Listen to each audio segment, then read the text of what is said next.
Welcome to Take 2 of West Tigers TV. This is the Claws Out podcast. We've had a false start, Rob. There's a couple of gear adjustments in the studio going on. Yeah, just on the back of a 68-0 loss. What else could go wrong, mate? Exactly. Well, Rob and Steve are here in the studio with me today to preview the West Tigers clash against the Titans on Sunday at Leichhardt Oval. No Gary, Steve. He was great on Sunday night. He said he was at 80%, but I think he did well to get through that because he was pretty sick and sore after it. Yeah, well, he has that computer in the back of his shirt, and so we analysed the numbers and we thought, no, he needs a rest. He needs a rest. Performance staff doing their job. But, Rob, we came in here with our tail between our legs on Sunday after that loss, and we thought, who on the hell is going to watch this? But then, as you see, 4.5K nearly views on Claws Out. My question to you, is that just our fans need that therapy and they're doubling down, or is that just other clubs' fans enjoying our misery, or is it a combination of both? Definitely a combination of both. I don't understand how people watch podcasts after you get thumped like that, but like you said, they want therapy. They want to hear what others have got to say. Definitely the Canterbury, Parramatta and St George fans wanted to see us acting miserable, and they were quite disappointed that we had some smiles on our faces and tried to talk it through as objectively and realistically as we can. Sure, we're emotional about things, but like I said Sunday night, we've had plenty of these losses before. I think we've got 4 or 5 out of the worst 10 losses in NRL history, which isn't a title we'd like to have, but that's just a fact of the matter.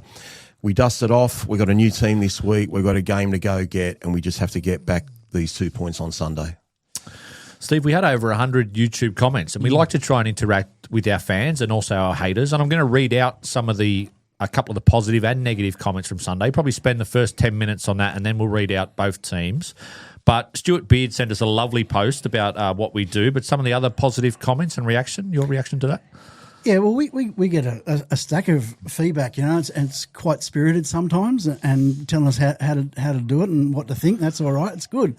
But overwhelmingly, it's positive. And I suppose we really should thank you guys for the positive feedback, because it means a lot to us. It helps us. Sometimes we come in here dragging our feet, especially after a 68-0 loss. But to know we got that feedback and we're helping everyone get through that week, it's good stuff. So we listen to it. We definitely read your feedback, even if we don't mention it. Thanks so much for it.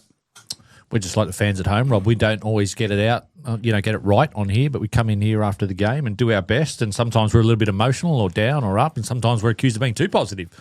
You can't keep everyone happy, unfortunately. I'd like to think that we're all pretty authentic with our opinions, even though we love the West Tigers and we support the West Tigers club. If we're critical of anything or anyone in the club, we're going to say it. I can't believe some people actually saying that we were defending the team too much on Sunday night, but they're entitled to their opinion.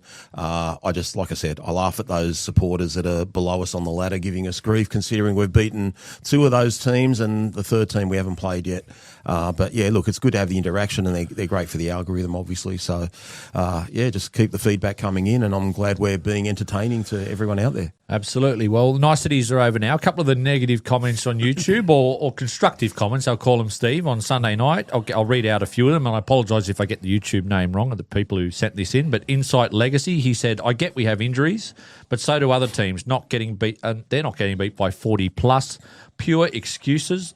Cliff Tilley 8179, he said, wow, blaming the ref when we get rammed by 68 points. Tigers fans in denial. Shit team, shit coach. That is the issue.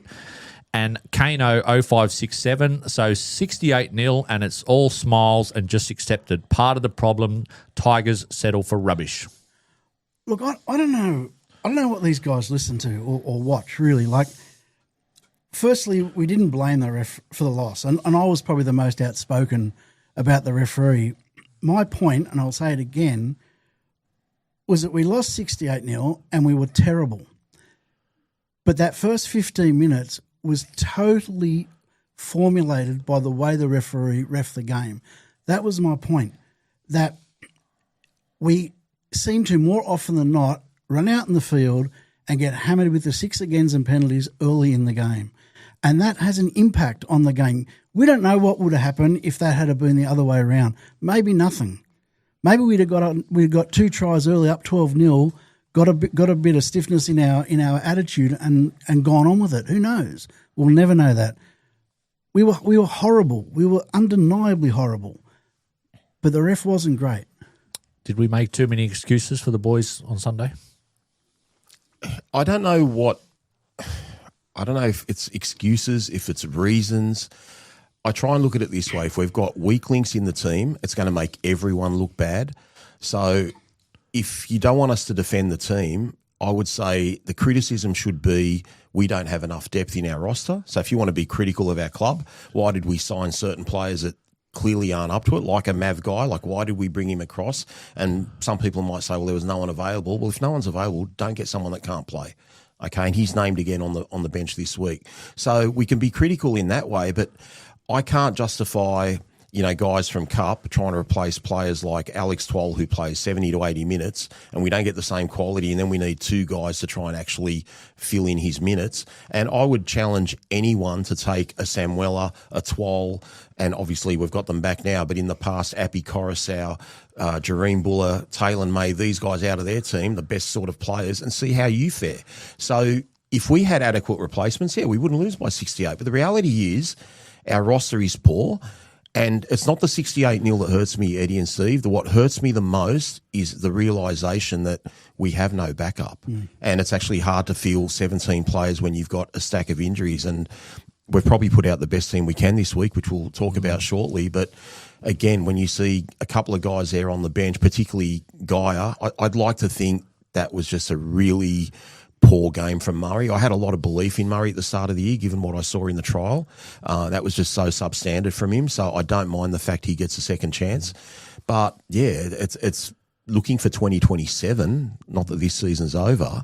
I do worry about, what's our roster going to be like next year if we're replacing fringe guys that you mentioned on Sunday night, like your Safe Fast, like your Hunts, potentially Toa, that have all been told you won't be back at the club. But, I think we knew this. Like I can remember us saying at the beginning of the year, we were saying that we're going to have to be lucky injury-wise. We're going to have a good run. We're going to have to keep our main squad on the field. And the difference to that bloke who said every team gets injuries, it's right. You're right. The problem for us is, one, we don't have the depth to cover them adequately. But two, you could not, if you listed the blokes you didn't want to get injured in order of importance, then everyone that's got injured would be at the top. Right, like we lost Appy for 3 weeks. We've lost Dewey for a month at least. Right, we lost Buller. I didn't even mention Adam. Jeez, Taylor May. We've lost Taylor, like Samuela, who has just become a revelation. That's our top 5 players, isn't it? Like, so it's not just the fact that we have lost players; it's who we've lost, and we don't have the depth. We know that. And this is the result. And that's the thing too. The next player up, if you call, say, a Samuela or a Twoll or any of those guys 8 out of 10 players, the next man up seems to be 3 out of 10. Like the fall off to the next player that has to take that person's place, the disparity is just too large. Just back on blaming the refs. Benji obviously pulled the right rein on Sunday because you can't go after the refs as a coach when you lose 68. I said that to Steve on Sunday night. But like the week before was sort of my issue when we had a win.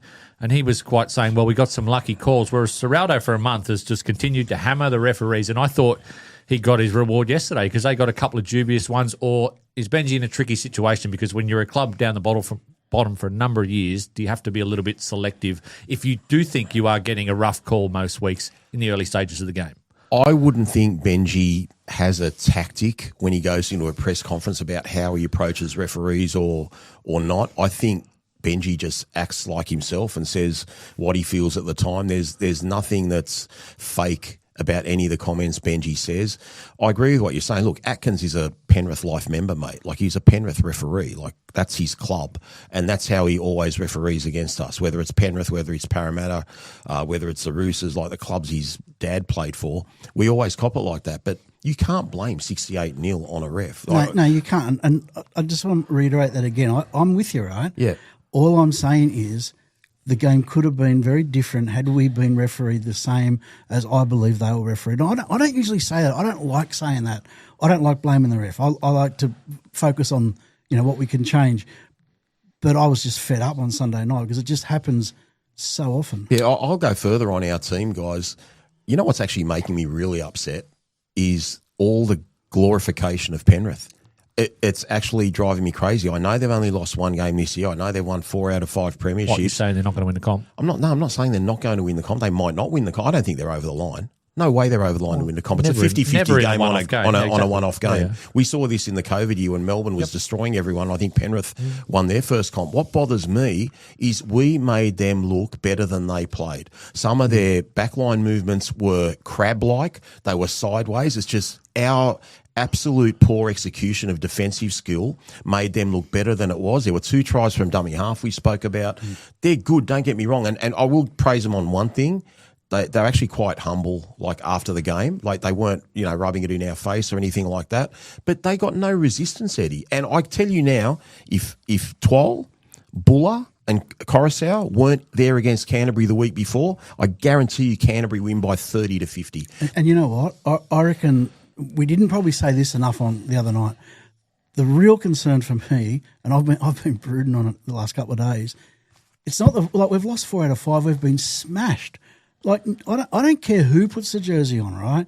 You don't put in a performance where you get done by 68 points, 50 points, 40 points, week after week after week. You've got to have some resolve. You've got to put your body on the line. You've got to do something like, as you said, like, I know fatigue's huge, and I don't get it, right? Because I've never been in that situation where your ass is hanging out your pants, right? But, just to give up the way we've given up 4 in 5 weeks, that is a worry. But people are questioning our fitness. Like, no one was questioning that against the Bulldogs. Like, we were gone. We're absolutely shot. And we found all these reserves to hang on and defend, and we were brave. But when you give a team 64% possession, they're going to carve up any team. We've got to blame ourselves for the errors we made, Eddie. Rob, you're going to be like the Australians batting against the West Indies in the 1980s here. This is a bouncer barrage coming at you. Okay, I've got Ben3214. He says, people go at Luai for a few reasons. He was vocal about, and I'm paraphrasing here, vocal about the Galvin team first. He arguably blew up our season with the PNG circus. He's playing not to even half his $1.2 million value. We dodged the bullet. He's no Batman. Before you comment, I did actually see Luke Keary was scathing at halftime on the weekend, said basically Luai's done nothing for the Tigers. They've achieved nothing. Well, I'd like to say to Luke Keary, when did you ever go to a side that had 3 wooden spoons in a row and see how you went?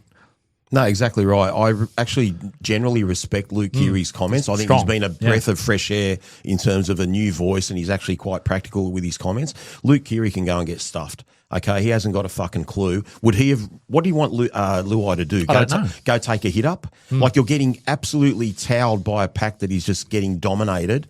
I thought Luai's kicking game was good. Luai could have been better. I'm not denying that. And as for him going to PNG, I don't think we're ever going to know until later in the season if that's the reason, because coincidentally, he announced he was going to PNG after Buller got injured against Canberra, after Samuela got injured against Canberra, after Coruscant got suspended for 3 games against Canberra. That happened at the same time. If that didn't happen, then you could probably blame it. But like I said 2 weeks ago, we're not defending him. I said Luai has done the job he needed to do for 18 months. He's getting another $1.8 million over the next 18 months, and his job isn't finished. But just, he's the easiest target. But what do they want him to do on Sunday? I want to know what they expected. They don't think, these guys, Luke Keary's a good bloke. He comes across strong, but they don't think. The week before, he put his body on the line how many times? Put it on the game on the line. He tackled. He was awesome, and I've criticised Lua. I've said he hasn't been strong enough on field, but geez, what he did against Bulldogs was incredible. And you can't expect a half to do anything when you're getting absolutely pumped. Just another guy with an opinion. Rob said, too many brothers, not enough footballers. Terrell May, if he wants to be taken more seriously, less pranks and podcasts. We've been thrashed 4 of our last 5. Roosters, Panthers and Storm wouldn't put up with this. I've had a few people put that argument towards me. I'm not going to disagree with it, but... Can I disagree with it to start with? Yeah, you go for it. Bo Ryan was a footy show wonder boy for a few years, and West Tigers made the top 4 a couple of times. And if you follow Melbourne Storm, you'd know that Jerome Hughes, Cameron Munster and Pappenhausen, who doesn't play anymore, have a podcast every single week. I think there's a few Roosters guys with their own TV channel. It's just a different generation. It's the way the game's going. I praise Benji for letting guys be themselves, but you do have to be mindful if you're in that space, like a Bo Ryan was during his career. If you do have a shocker, maybe you just have to tone it down a little bit for a week or something. All the guys in the teams you've mentioned, though, are from successful teams. True. Like that's the thing. Although Melbourne were going like busted ass earlier this year, and they still did their podcast. True, they lost week. 7 in a row. You're right. Look, it's that one I can I can live with that opinion. And again, everyone can have their opinion, but I just don't get why Luai is always the first target. And I'm not saying he's playing to his potential all the time. I thought he started the year great, and what he showed in the preseason, the first game against the Cowboys, I thought he was really good. The Canterbury game was good. They want that every week. But Terra May was a target here. His pranks in social media, they're saying he should get off that. I don't agree with that. Yeah, I just care about the footy guys. I don't care what they do on the side. That's up to Benji to rein that in and just let them be themselves. The last person I'd be criticising is Terrell May. He carried our pack last year. I know he had a couple of poor moments on the weekend. He's still, not that we had many good players, he was one of our better players. He always gives a lot and he plays big minutes. I'm not going to bag Terrell May. We will get to the team, I promise. But there was a breaking story today, and we heard whispers of it late last week. Israel Folau potentially linked with a bombshell return to the NRL. Apparently, Benji Marshall was approached by Israel's manager. He's 37 years old, hasn't played in the NRL since 2010. There's a potential that he could sign a train and trial deal before June 30. Is this desperation, or is this all hands to the pump? Let's get someone else in. Well, there's been more news this afternoon on it. He's apparently they've reached out to the club rather than the club reaching out to him, and they're saying we've knocked it back. Okay. So it's dead in the water. But I don't know. Like, if the guy still thinks he's got something, maybe he could. I don't think we want to entertain it really. 37 years of age, he'd be a long way from the bloke that we know. It's a lot different game than it was in 2010. I'm not saying Israel Folau was a freak of an athlete, but he's playing bloody Japanese rugby the last 5 years or something. Folau at 50% of his capabilities would help us, in our depth. Why have we knocked it back? I don't know. If we've knocked it back, we've knocked it back. I'll just add to that. Sure. It was so it came out on about three other sources that it's been knocked back, and then the Mole. I don't know how credible you want to be with him, but he's then said, watch this space, maybe not knocked back. So it's still out there, but overwhelmingly it's saying that we've knocked him back. I've got no issue with knocking him back, but I just think the club's duty to our 2026 100%. Season is to consider every human being on earth that may or may not be able to help us. If anyone can come on a train and trial, it's not costing any money. You're not obliged to put them in first grade. Just see how they go, see what they can add. I mean, we got Patrick Herbert off an excavator. Okay, so I think a bloke who's played some Japanese rugby union, no, he's still in a contact sport. He's a big body. He's elite under the high ball. He'll probably have a less lateral movement, I would say, and he'd be a little bit slower north-south, but he'd still be able to play rugby league, guys. Guys like that, don't forget. Cameron Smith played rugby league till he was 39. I know he's in a hooking position, but that's a pretty busy position. I think we just should look at anyone. I don't care about their off-field personalities or what they say and the controversies or whatever. All I give a stuff about is what we produce on the field from the kick-off till the full-time whistle. Be remiss of me not to congratulate our inspirational captain, Api Coruscant, making it back into the Origin team. Obviously, I'm gutted. We're probably all gutted about it because he misses two crucial games for us, but it's a reward for his perseverance the last few years in what's been a tough slog. Yeah, sometimes I wonder about Laurie Daly. I wonder whether he just bowed to the volume of pressure that was out there to put him in, because he deserves it. In my opinion, he deserves to be the starting nine. I just hope he doesn't end up sitting on that bench, doesn't play for us, then doesn't get any game time, because that's a big possibility. Chance, very big chance. Why would there be a big chance if Brayley played 20, 25 minutes and that worked quite well for them in game one? I'd like to think he played. The only reason I'm saying that is Adel reckons it's a chance, and I back Adel's opinions. But yeah, you can only choose 4 players off the bench, but I'm not going to judge how Laurie Daly picks. Like, he's picked a great player in Dylan Lucas, but he's picked a left edge back rower on the right edge. You need your spots for your middles to alternate, right? Yeah. But they're going to try to get Moses has been picked to start, right, and Stranger's on the bench. That's correct, isn't it? Yeah. So they're going to want to give both of those guys time at some stage. So it's going to be hard. If you're going to carry them on the bench with the interchange, it's going to be hard to then give a 9, and we don't know how long they're going to give Moses as well to actually make sure that he's available to play. Yeah, if Moses gets ruled out, then I think there's a big chance Happy will play. Yeah, he definitely play after that. Let's put the West Tigers team on the screen for Sunday at Leichhardt Oval. Last game at Leichhardt for a couple of years. There are some huge changes. Last week's centres are the wingers this week, so it's a vastly reshuffled back line. You've got Makasini on the left wing, Tito Taruva on the right wing. New centre combination, Taylor May back earlier than expected. and Stafford Toa gets another start. Then you've got Latu starting at 9 for obviously Appy in Origin. You've got Tony Suka on that left edge, Sione Fainu to lock, Tristan Hope's on the bench, Bunty's there, Patrick Herbert's there, and potentially Rob Geyer and Murray at 18 and 19 potentially pay the price for their performances last week. But your reaction to that team? I think it's about as good as Benji could have fielded this week. I still have doubts about Jock Madden, given what I've read from NRL physio and what have you. I don't know. There's been a lot of talk about other players possibly coming in, so perhaps Latu goes to 7, Hope starts, and we bring Lanyon onto the bench. But in terms of like having Tony Suka back is wonderful. Like he's a workhorse. He will hold his own defensively on that left edge and stock that up. So with him and Luai there and Taylor May, that definitely stiffens up that right side. It's great to have the wingers back where they were. This is pretty much the back line with the exception of Adam that we would have expected to start in round 2 against the Cowboys this year. Didn't quite work out like that. We ended up playing May on the right and we had Luke on the left wing with Macassini at left centre. But I don't mind Sione at lock. I mean, better him in the middle than defending on an edge. There's quite a bit there. We just can't replace Appy though. I don't know, Steve. How do you feel about it? Oh, I think you've said it, Rob. Pretty much. Like apart from Adam Dewey, we've got our number one back line there. It's whether the forwards can do the job. I like Sione at 13, like playing that middle role. I think he's much more suited to that. Suka is more mobile out on the left edge, so I think defensively that's pretty good. I don't think we've got a lot of attack out there, but we've got Taylor, I suppose, now on the left, so we'll see how he goes. Was hoping against hope that we'd see that Hope doesn't play. No, hoping against hope. No, we'll get to that.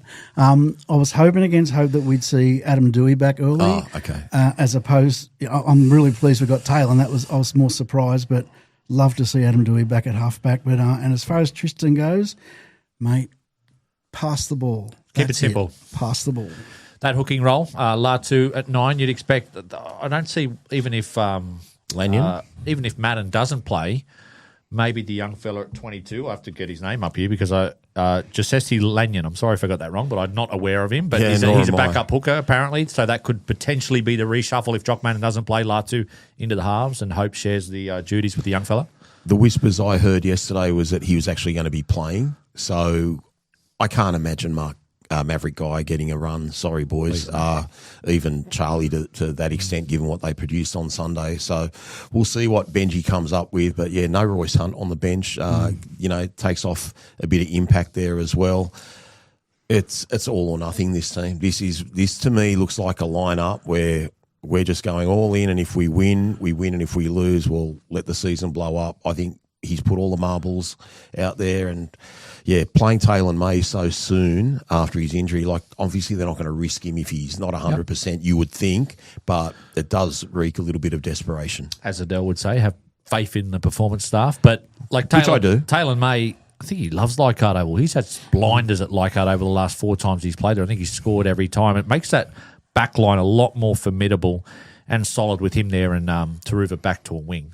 Oh, absolutely. Well, Taruva's his best spot, without a doubt. And, he's not suited as a centre because he cannot pass his man up outside of him.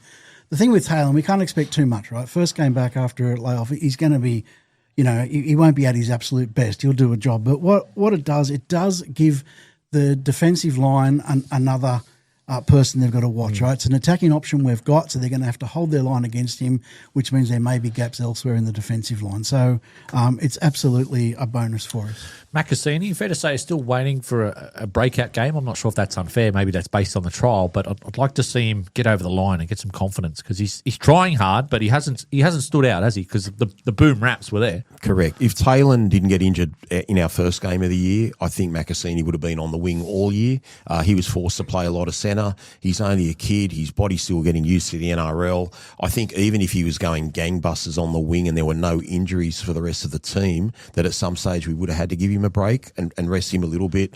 I I don't mind him on the wing. He's got to be obviously a lot better under the high ball than he was against the Broncos at Campbelltown that night, because ultimately those 2 drop balls cost us the game. I'm sure he'll be targeted, but he's up against a winger that hasn't been there very long for the Gold Coast as well. So that's probably a really good matchup. Our left edge against their right edge. I think we'll get onto the Gold Coast later, but the Gold Coast left edge seems to be the side that's more stacked in terms of their potency. Our forward pack, Steve, I think you were calling for Sione to perhaps go into the middle. He has done that, but It's been a rotating left edge. We just don't have a perfect replacement there for Samuela, do we? No, we don't. So I think Suka's probably the best option. Well, it's the best option we've got. Definitely the best option this week. I think we need to focus on that left edge being defensively strong, and Suka is definitely the most mobile person to move laterally defensively. So I think that's good. I'm concerned about our bench, like you're talking about the 4-pack, but our forward rotation onto the bench. Bunty needs a big game. Like Bunty's Royce this week, isn't he? He only has to play 15 minutes. Yeah, and he needs to be strong. He needs to be impactful, and he hasn't been that yet. And he needs to be defensively strong, right? Like, again, we'll get onto this, I know, but Jaden Campbell going through the middle there. They're going to look at these guys that move slow laterally, so he's going to have to be on his game. But, it's the strongest pack we can put out there. I'm wondering who the 3 main bench guys are going to be there, Rob. It's probably going to be Hope, Seyfarth and Bunty. Patrick Herbert at 17. Do you think he'll actually be that 4th man used, or just your backup, outside back on the bench with Maverick Geyer and Charlie Murray potentially getting no time? The latter. I think he will just be a backup in case something happens with Taylor or we get an injury in the outside backs. Where do we get an impact off that bench? Bunty, I suppose. He's in Roy's role. Bunty is your only impact. There's no impact there, guys. I think you're going to see a lot of those starting forwards that we have there playing long minutes or longer minutes, even your Fanua Boles of the world. Like I said, I still think Tristan Hope's going to start, and I think Lanyon's going to come onto the bench. So I think Lanyon's going to have one spot. You'll have Seyfarth. We're probably going to end up using Afoa and Murray. We might even only use 16 players, guys, instead of 17. It could be as grim as that. I think that'll depend on your tip about this Lanyon fella. Like if he comes in, then we'll use our full line. Gold Coast Titans, let's put their team on the screen. I'm not 1,000% familiar with exactly what changes they made, but I do know that no Tino Fasuamalawi. He is in the Origin team this week. Mate. 8 out of 10. Should have just gone with Tino. No JJ Fafita as well. He's in the Origin team. Jaden de Groot comes in at centre. Cleese Haas at prop. Rob, 3-9, the Titans, so no better on the ladder than last year. But I think they have, under Josh Hannay, at least changed their identity a little bit. They have been defensively a lot better, but their attack has been impotent. No, I don't agree with that. You don't? I don't agree with that. I think they're the same old Titans. They're the same old Titans. Really? They're the sort of team that are going to beat you if you're not on your game, just like the Broncos weren't the other night. If you're not defensively aware, if you're lazy around the middle, they will expose you if you don't do your job. If we do the fundamentals and the basics right, we beat them. But you give them chances. I think you mentioned Campbell. Guys like Campbell, good attacking players. They got good attacking players. If you give them space, you just got to take their time and space away. You from them. don't think they've defended better this year? No. I think they're garbage. I'm the same. I watched them. The game against the Broncos today, and that was just an error-riddled mess, right? And my opinion of that, when I walked away from that and reflected on, I thought, okay, so what do we have to do? What's our game plan against the Titans? We don't want to be dismissive of them, but I don't think we need to think too much about the Titans. We need to go in there and play the football we played early in the season. If we run hard, tackle hard through the middle, own the ruck, we will win this game. They do not come out of their end strong at all, right? They're kicking their fifth tackle from 30, 40 constantly. They're not making yards downfield. If we get our defensive game on, hammer them in that backfield, we will kill them. Yeah, absolutely kill them if we're on our game. And their only hope, I think, is broken play. So if they mess our line up and in broken play get us out of position, they've got the pace to do damage. If we hold our line, it's our game. Eddie, they're the sort of team that if they smell blood, they'll put you away. Like if they're close enough and they see you're off your game, like they could see Manly slowing down the other week in their night game over at... I think they've had a little bit more resolve this year. Well, they've been down pretty significantly in a lot of games. It's only when teams switch off or clock off really. Like the Broncos were up 12-0 early last week. Manly were up by 14 points with less than 20 to go, but you could see they were getting tired, and really the Gold Coast probably should have got them in the end. I look. I'm not saying we're going to win. 100% I'm not saying we're going to win. So don't let me, when I'm being dismissive as what they're like as a team, I'm still concerned about our team. And like Steve said, we've got to get, our stuff right. But if we do get our stuff right, we do win. But, missing guys like Appy in particular this week, that is a massive loss. And we need the hookers to do their job. If our marker defence is going to be what it was the last few games that Tristan Hope started, we're in deep shit. Yeah. I think you're right, Eddie. I think they are on the improve defensively, and I think they're on the improve with their effort plays. I think they're focusing on effort plays, but their error rate is still horrendous, right? And so they do themselves a disservice because they get themselves in a position, then they drop the ball, right, and then the other team takes advantage of that. I know, Rob, you don't like looking at past history, but they're always a team that's troubled us. And you could say, well, every team's troubled us, but they've been down the bottom like us for the years, and our record against them is pathetic. Like we've won 11 of 29 overall. They've actually got a winning record at Leichhardt, 4 wins and 3 losses at Leichhardt Oval. So what is it about their style? Is it because they're a little bit carefree? And like you said, they've always had speed in their team. Like I think what you said then, I think Hane's put an emphasis on defence, and maybe that doesn't suit them or they're not used to that. But they've got some good attacking players still. You mentioned, Brimson, every time he comes to Leichhardt, carves up. Well, every time I've looked at a Titans team at the start of the year, I'm thinking, why don't these guys make the 8? Like they have always got talent. They've got guys that can score points. Pack's pretty weak now, isn't it? Well, it is weak, but I mean, when you've got Foda Waker and Tino and you've got both Fermor played, I think, Origin last year, there's enough there. Howe came on like at the start of the year. He was going pretty strongly. You look at it and you think they've got the ingredients, but there's just something about their culture where it doesn't really matter. Maybe it's just a party boy lifestyle at Gold Coast, or they're really like the little brother up there because they've got the Brisbane Broncos, but they have been consistent underachievers. Like you're saying, their defence has improved and they're 3-9, and they shouldn't have even beaten the Broncos last week. That was a Hail Mary from Keanu Kenny. They're coming off a low bar. Yeah, I know they're coming off a low, but Brisbane actually just lost to the St George Dragons, who hadn't won a game all year. So you can't really rate that as good form. You reckon we would have gone up to Brisbane and won last week? No, I don't think we do, and that's why I think the Gold Coast are trouble for us this week. But just leaving us aside, they're not a good team, but it's a team. I'm not saying they're a good team. We should be beating them. Game planning them around for the Titans, Steve. What would you be putting on your chalkboard or whiteboard these days? For the Titans? Yeah. Where would you go? What style of game would we? Should we go through the forwards? Or are we going to move the ball this game? Oh, he's asking what we're going to do? Or what we're going to do? Oh, we're going to do. Okay. I thought you were asking what they're going to do to us. Might have said that. We start through the forwards. Right? Yeah. Absolutely. What we're going to do is we're going to use last week as a motivation, and our line speed in defence has got to be rocket speed. We've got to run with intent. We've got to win that ruck. They have a really slow play the ball speed.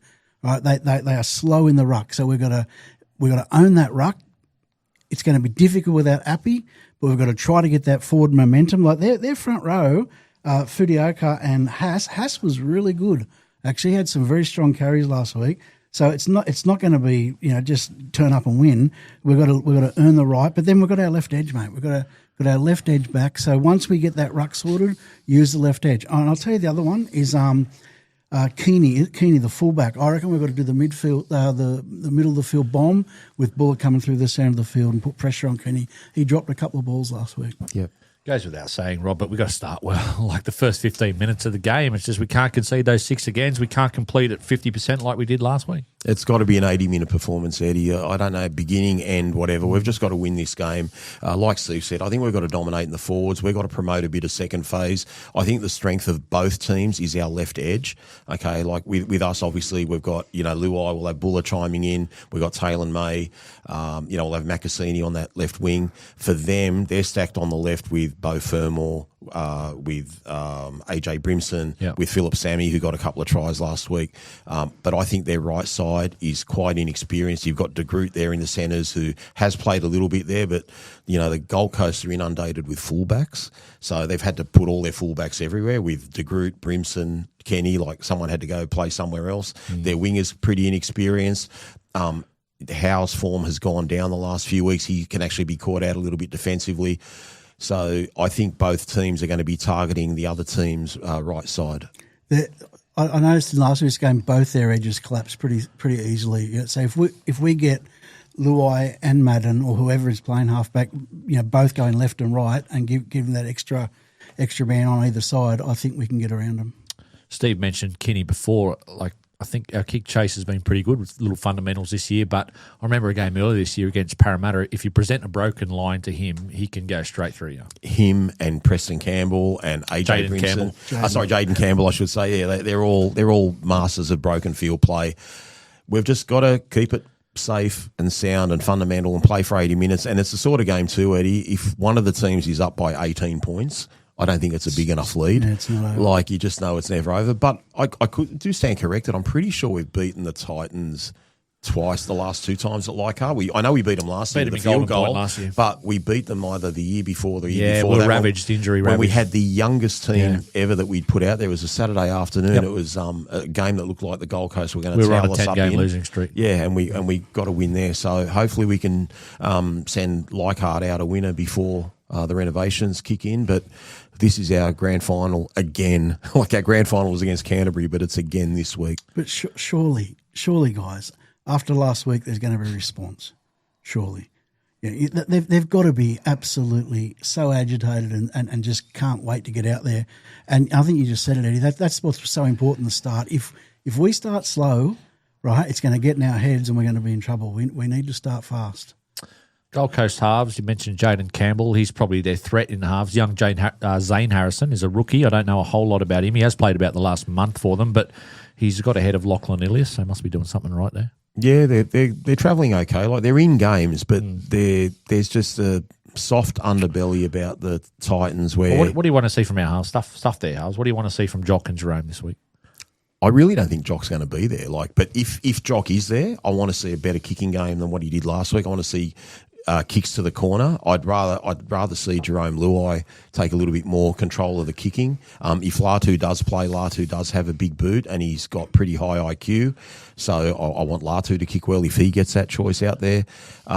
We've just got to play the percentages, guys. We've got to win that field position battle. We've got to force them into errors. If I was the Titans, I think the Titans and the Tigers should actually try and play the same way. If they can create some second phase, we're in trouble. And if we create second phase on them, they're in trouble. So it should be an entertaining game if they really want to just push the envelope a bit. My concern is I think they've got a few more points in them than us just naturally. But given some of the ins we have this week with Taylor, combined with Buller already being there, potentially Latu there as well, who is fantastic at stripping numbers, I don't know. I'm a little bit more happy after seeing this team name today because I did not expect Taylor back. I didn't expect Sukar on the left edge.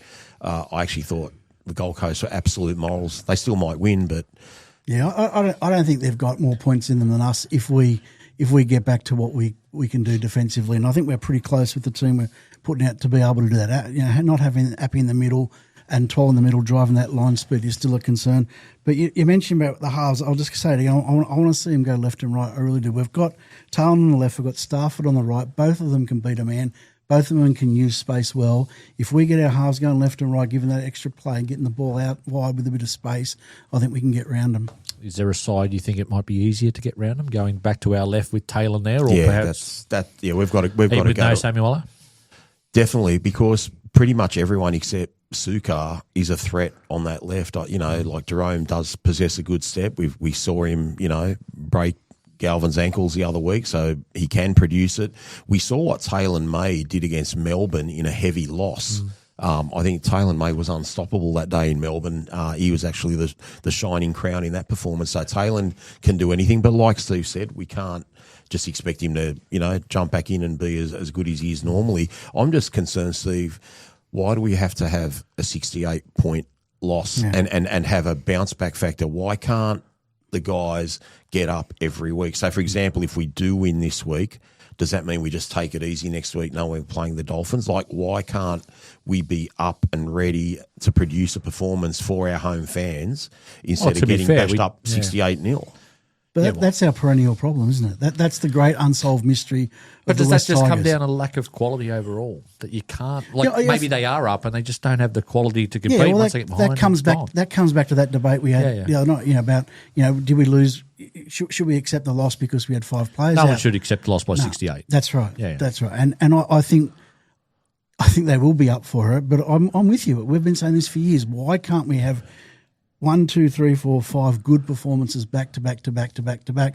And in this competition, you can't just assume that you're going to have your top 17 players available for 5 weeks. You just can't assume that. Can we try and maybe isolate Kai Pearce-Paul a little bit more? Or is he suffering from not having Adam there on the right? Because he made that brilliant start to the year that first month, and I still think he's been strong. But probably, I know last week we didn't have any attacking ball, but are we getting him enough good ball? I don't think we're getting him enough good ball, but you're definitely right. We should be targeting a lot more play to him. Look, it's good to have him on that right side. I think you'll see a different player when Adam comes back, because obviously Adam's a running threat when he comes back in the team, and I hope Adam's like a week or 2 away now. I think Adam's return should be really close.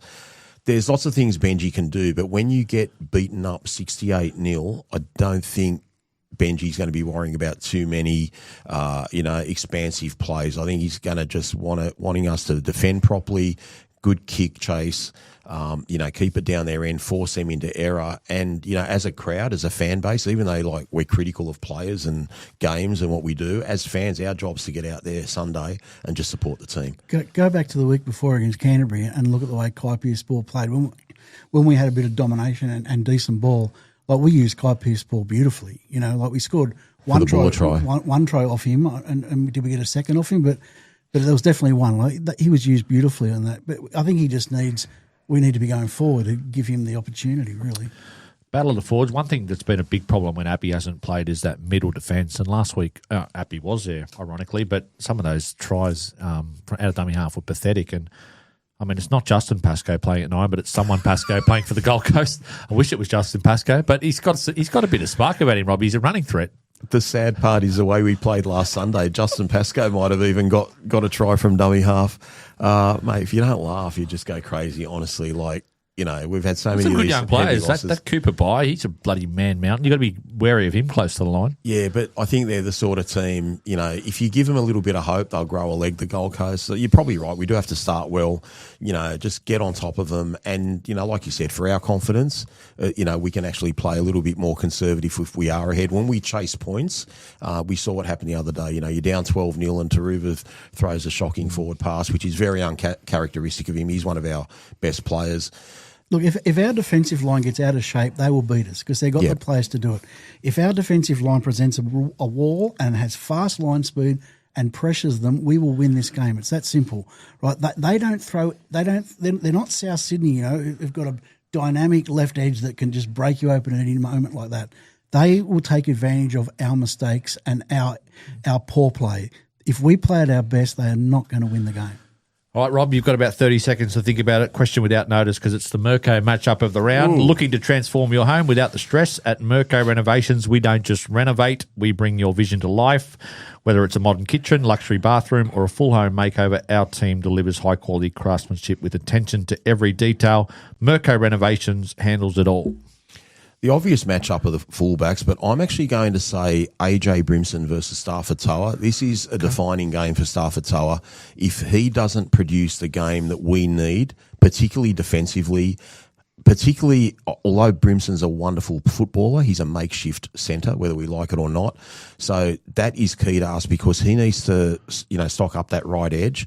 Taruva's back in his rightful position as right winger. He's got Kai Pearce-Paul inside him. I've got a feeling Latu will be on that right edge as well. I don't think Jock will be there. So he really needs to stand up because if his defence is poor, we're in trouble. But given the magnificent tackle he did on Bronson Sherry a couple of weeks ago against Canterbury, if he can reproduce some of that, he doesn't have to be a superstar in attack. He doesn't have to do what he did against Valentine Holmes. I just want him to just keep it simple because if Brimson makes a break, then Sammy's going to be outside him or we'll have Kinney backing up through the inside or Campbell. We've got to stop Brimson, and I think, Toa's got to be the guy to do the job. Prediction time, Steve, because, guys like Adel and Junior and yourself have helped me times this year be positive because I feel like I've been quite positive this year, but I'm feeling a little bit worried about this game. Okay, well, I'm going to take the opposite. I was worried last week. I thought it'd be close last week, but I didn't think we'd win. But I'm going to go the bounce back. They have to respond to this. Surely they have to respond to what happened. That was embarrassing. It was embarrassing for everyone, and they're going to bounce back. I'm going to think they're going to focus just on themselves and play the football that we know this team can play, and we'll beat them. And I reckon we're going to beat them pretty easy. I reckon we're going to beat them by 20. I know what your answer is going to be. You're just going to say, just find a way. Golden point, no matter. 31-30. I think it's going to be a high-scoring Can't wait game. for that. I think it's going to be a high-scoring game. Some I vodka think in this if our defence is awful. I'm going to say that our defence is awful. But come Sunday, we'll all be there. We'll all be cheering them on. But right now, I think our defence is awful. I don't think their defence is all that. I think, given the changes we've made this week, we actually have more points in us. And I'm only tipping us to win because we have to, not because I believe we are the better team to win. We have to win. I'm not giving up on this season. I'm not ready to give up on the season right now. We have to win this game to keep in touch. Flog us the week after against the Dolphins. I do not care. We just have to find a win. Who's kicking the field goal? That's a great question. Jerome Luai, the $1.2 million man. Jerome kicking a field goal in his career. Ironically, he was the guy who made the break last year, and then we went the short side, and then Adam Dewey kicked the field goal on the play when we went back to the middle. That's right. So Adam won't be out there to kick it on the weekend, but let's hope it doesn't come down to that. Boys, we've got about 10 minutes to go, so let's do just a little bit of a mid-season report card because we didn't get to come in during our bye week, but just... You can either give me one word, Steve, or you can give me like a school mark or a grade. Let's start with the coach, Benji Marshall. What's your grade for him right at the halfway point of the season? Because we're 6-6, starting in 10th spot currently. Yeah, I'll give him a B+. I think he's doing pretty well, and I think the last month has been a real test for him, and we've underperformed despite the injuries, but overall, B+. I can't disagree with that because when I looked at the pool of who we could choose this week, you can't get, blood out of a stone. Like if someone's not a good player, they're not going to change the next week because you rev them up or you blow them up or you make them do laps around the park. If there's certain guys there that are not up to it last week, they're not up to it this week.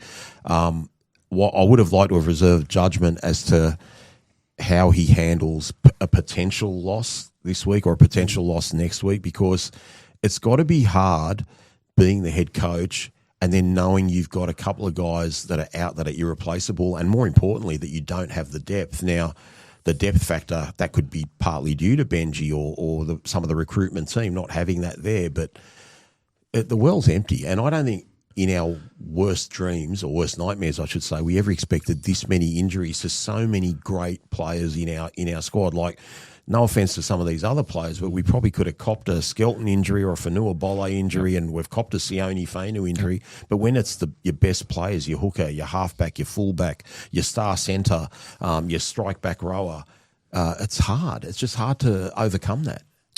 How do you think he's handled selection, particularly this year? Because one thing I do like about Benji is there seems to be repercussions for poor performances. One thing that frustrated me about Tim Sheens in his first spell here was he just would never change the team. If guys like Fitzhenry could have 8 bad games in a row and still there. But I know there are Tigers fans that are very critical of some of his selections, but I think at least he does react to the game if there's new evidence, and he'll say, if you're not meeting standards, you're out. Yeah, and he also reacts within the game as well and makes changes on the run, which is good. Look, what's the guy supposed to do? There's been a few selections when I look and go, oh, really? But then when you have a think about it, you think, well, who are you going to put there? Like, Tristan Hope's a good example. Right? I don't think, and most of us are of the same opinion, that he's up to first grade standard at the moment. But what's the alternative? I don't think he's made any selection decisions that are just ridiculous because this player should have been there.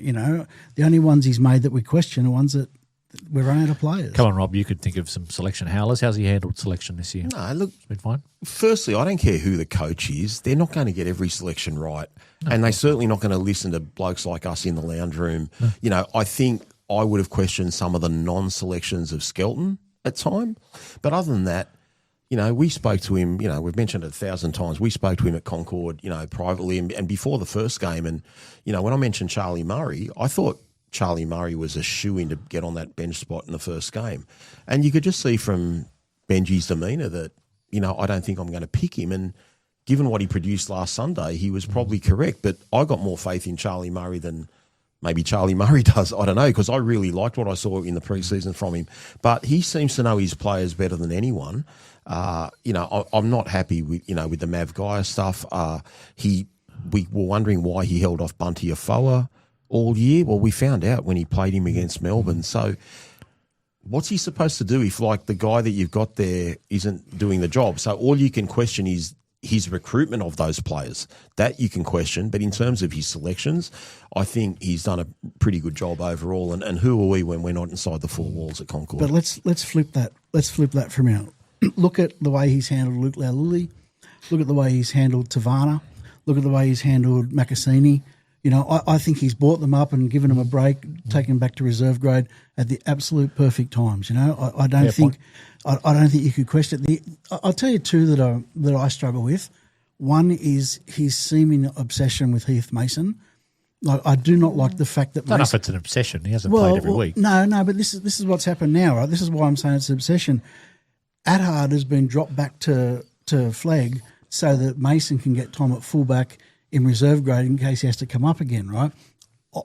I think Mason's been tried a number of times and hasn't made it. Just my opinion. I agree. The other one that I question, and a lot of people disagree probably, is Sione. I still think he should be the starting prop ahead of Polo. But that's just me saying that. And that's with Sione. He's never worked out on an edge. So we have to play him in the middle, whether he's in that forward rotation or lock. What's the biggest area Benji himself has to improve? And it's a difficult one because we're not inside the walls and we don't see all the X's and O's. But we had question marks last year over his potential assistant coaches. But I feel like this year we're starting to get a little bit stable. And I don't think there'd be any point in sort of chopping and changing that again. I just think maybe it's it's still only his third season as a coach. And sometimes, like you said, we shouldn't be copying 70-0 losses. There has to be something there. I'm not saying he's going easy, but something in the preparation there where they just drift a little bit at times. Again, it's just an opinion, and who am I to be questioning or telling Benji what to do or how to do it? But, if you're a coach or if you're a head coach and you're obviously in a cricket coaching environment, you want to employ people around you who you can trust. Now, that's got a double-edged sword. So, obviously, Benji seems to employ a lot of his former teammates, like your Hodgos, like your Richos, what have you, and that's all well and good. But then, from an outsider looking in, if you take your West Tigers cap on, as much as we love Hodjo and Richards, you'd say, well, what's Richards done previously in coaching? So Benji has to have people there that he can trust and be what he wants them to be. But, at the same time, part of me thinks, well, shouldn't we be going for more qualified people that have had, been coaches at multiple clubs and worked under various coaches? It's a hard one, but that can only be for Benji to answer. It's a fine line, Steve, because once you start changing your assistant coaches and then you lose a bit of a trust potentially. But like if they do end up having 8 or 9 wins, do you pull a little bit of the rope back and say, okay, no, we need to improve in this area? Look, I think the coaching mix is an interesting debate at the moment because what we're seeing, I think we're seeing a trend where a younger coach that's played more recently has more gravitas with the playing group. True. Whereas I think in the old, past generation, the old experienced warhorse who's been there, done it all, he's the bloke who had the power. They don't have the power anymore. Like Kieran Foran is listened to and respected a lot more than Anthony Seibold, for example. So getting these guys that have played not long ago into these prominent positions, I think is the modern way. I think the young players of this generation respond to that more. But in saying that, I still agree that he needs. He's only 3 years, and he would be good if he had, because they just appointed Richards as like not director of football, but it's something like that. And I would love to have seen someone a lot more experienced. Agreed. Just double-edged sword though, because look at bloody Canterbury. They took Adam O'Brien, who's had 5 years as an NRL coach, and he's just taken their attack to absolute shit this year. But what I'm saying is, I reckon it should be one step removed from the player. Like Adam O'Brien, as an assistant coach, is working on the field with the players every day, whereas I'm talking about someone who's a step removed from that, who's like overseeing the whole football operation type of thing, but they're not directly influencing play, like a Phil Gould type role. Well, that's the thing too. Like, we know, for a fact that what's going on at West Tigers is separate to the ownership. The ownership have nothing to do with the football side of it. So Benji's not just head coach, and I know all head coaches have a role in recruitment, but like right now, Benji needs to be focusing on getting a win against the Titans, whatever. He shouldn't have to be worrying about talking to a player and seeing if he can attract a certain person before June 30 or get some more depth. I just think as a club that doesn't have the resources that other clubs don't have, we need other people. Like, don't get me wrong, like Shannon Gallant's doing a great job and Sean Melkamp's doing a great job, but I think literally there's three blokes there that are sort of handling a lot of that football side of it, and we maybe need one or two more people that can just take a little bit of pressure off that and do some of that recruitment and what have you. And I just feel like Benji is too relied upon, and it's wonderful. Like he loves the club. No one loves the club more than him, but he's just got too much on his plate. Is this an unfair question? The most experienced coach we've got is John Morris, right? He's a defensive coach. Is he doing his job? When you get 68 put on yourself, no, you're not. I think he's doing a good job. You think he's doing a good job? Maybe we're the second best defensive team in the comp after what 7 were we weeks. last year? Well, we were 13th last year. We were last year before. Wasn't he there the previous 2 years? Well, you said to me on Sunday we can't compete because we've got no players. So how's it John Morris' fault? I get that, but what I'm trying to say is like why? Okay, so whose fault is it, or who's in charge of making these guys in Cup ready for when they come up to us? They know our systems, they know what they do, and they don't look like a bunch of strangers. Because on the weekend, like particularly the marker defence, it just looked like a dog's breakfast. Well, I'll tell you exactly who's in charge of that, and that's Chris Hynington. That's his job. His job is like player 20 to 30. That's his job, right? In making sure that they are ready and getting everything they need to go up into the top 17, 19, 20, right? That's his job. That's probably his. I think his job's around culture as well. But you can't, I don't want to say polish a turd, but what can you do if the player's not up to it? You can do everything you can as a coach, develop them and improve them, and if they're not good enough, they're not good enough. Yeah, but I'd like to think that all those guys that decide on a career from 17, 18, they're like a ball of clay. They can be moulded. You can. Why is it just a coincidence that everyone that Penrith plucks up from nowhere into first grade knows what they're doing? Like I've said this a million times, we need to recruit the bloke below first grade in Penrith that develops all these young kids at a certain age because they know how to play. They don't all look like superstars, when they come in. You look at their bodies, they don't exactly, they're not Hulks, they're not 6'4" and giants or anything like that, or someone running, 100 in 10.5 seconds. They just know their jobs. They're professionals, they're assassins, and we don't seem to have that. And look, obviously there are a lot of other clubs that don't have that. I'm just referring to Penrith, but it can be done. And that's what worries me. Like we've got those kids, like you mentioned, like your Haywoods, your Godinays, all these guys coming through. How are they getting developed below? And I don't know. Like I'm just speculating, but how do we know they're getting the right coaching below so that when they get to first grade, they're right and they're able to jump into our systems?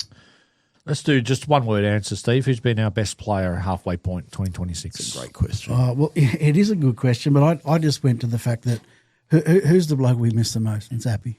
Appy's the heart and soul. Like we couldn't even make 20 minutes against Canterbury. Like when he's not there, we're in big trouble. Three-way tie for me. I mean, obviously, Appy has to be there. I think Twal has just raised the roof in his efforts this year. And if Adam didn't get injured, it might have been Adam. So a hard one to distinguish, but any of those three. Who's been the biggest surprise packet? Oh, okay. I'm saying Samuel Afenu, not because we didn't expect him to be good. I'm saying Alex Twal for that reason, I think. Well, I didn't expect Samuel to improve as quickly as he did. Like before he got injured, he was a wrecking ball on that left edge, yeah.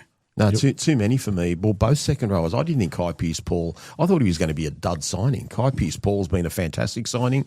I never believed the Samuel Afenu hype. Hand up, I was totally wrong. He's absolutely brilliant. And I find it very hard that someone like Twal, who's been around for so long, suddenly just went from, a 5.5, 6 out of 10 player to a 9 out of 10 player. And like Gary said on Sunday night, he really should have been in the Origin conversation. And he probably would have if he didn't get injured. Who's been disappointing or underwhelming? All right, well, I'm going to join the Gary Watson camp, I'm going to say Alex Seyfarth. I just am not seeing the improvement in the guy. Right? I get all the conversation. I get why he's loved at the club, his effort and enthusiasm and passion and that. But to me, what you get from Alex now is what you got from Alex 12 months ago. I'm not seeing any improvement. I'll get bashed for this. It's not he's by no means our worst player, not at all. He's probably in the middle of the pack, but I'm disappointed that Fanua Bole hasn't developed the way I thought he could develop potentially. It's unfair to single out players that have only played a couple of games, but Strathfield, the fact that I thought he was our starting right centre and has hardly got a game when he's been back for 7 or 8 weeks, he's a disappointment. Mav Geyer, I don't understand how he's going to Perth. Like, he's just been awful. Not many others really. I mean, I understand what you're saying about Seyfarth, but I've never rated him, so he couldn't really disappoint me because I never thought highly of him. That's probably a bigger bag than most. Gary's sitting at home running laps. Yeah, probably. I'm trying to visualise that, Steve. I can't visualise. Can I ask you, Eddie, who's your worst performer? Like, you've mentioned your best player. Like, who out of that and for what reasons? Well, you guys sort of picked on the low-hanging fruit there, Seyfarth and Pole. I don't want to say Jerome because I think he's been okay. Most disappointing player this year, it's probably someone like Strathfield, just because he can't establish himself when we've had so many injuries. Well, he's got his chance this week. True. Speaking of this week, Rob, there's another big week for West Tigers TV. What's the starting lineup for West Tigers Life tomorrow night? Tomorrow night it will be, I'm just trying to think, Josh, Shane, and it's not you, is it? It's Gary. It's Gary, that's right. Gary's back. Yeah, I'm not on tomorrow night. Happy birthday to my wife because it's her birthday tomorrow. And then Thursday we've got Hear Her Roar. Yep. I think they're here this week from 5 o'clock. We're not 100% sure, but I think they're live from Mic'd Up Studios. And then on Friday, of course, the West Tigers Faithful boys who did a great show last night. Give them a listen. I think they might be coming live at 5 o'clock as well. So, we'll probably change the batting order this Sunday. We'll probably have Coach up first just because some of you guys will be at the game. Yeah, so we're playing the Titans at 4 o'clock, which means we've got a 6 o'clock finish. Given the fact that Steve's being host to Brent Reid on the weekend and going to have some footage done with him, there's no chance of Steve, Gary or myself getting here by 6:30. So you will be hosting Adel at 6:30 and then we will be here either in happiness or misery, and we'll see how we go. Hopefully we get a result. It's on again. Well, please send in your thoughts again, whether it's good feedback or negative feedback. We love them both. Thanks for tuning in. Go the Tigers on Sunday. Come on, boys, lift.